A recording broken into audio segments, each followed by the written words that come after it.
Hallo, heute zeige ich euch, wie man Pflastern tut. Dafür brauchen wir ein Pflaster. Ich zeige euch mal ein Anschauungsmaterial.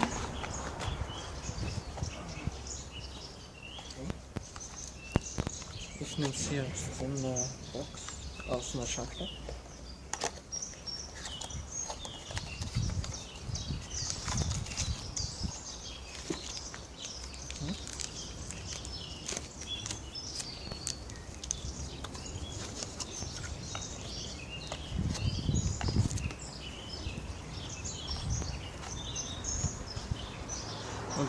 Und das Pflaster geben wir jetzt auf eine Verletzung.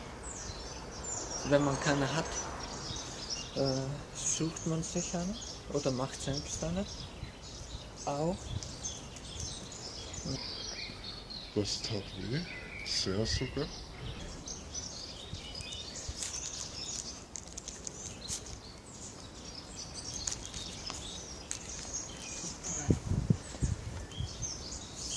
Sehr viel Müll erzeugt am Pflaster. Wo war die Verletzung? Ah, ja, genau. Mhm. Das ist ein Arm.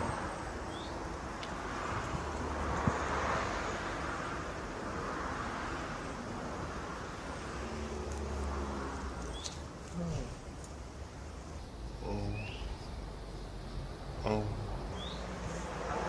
Seht ihr? Und noch mehr Müll. Ein Pflaster verursacht immer sehr viel Müll.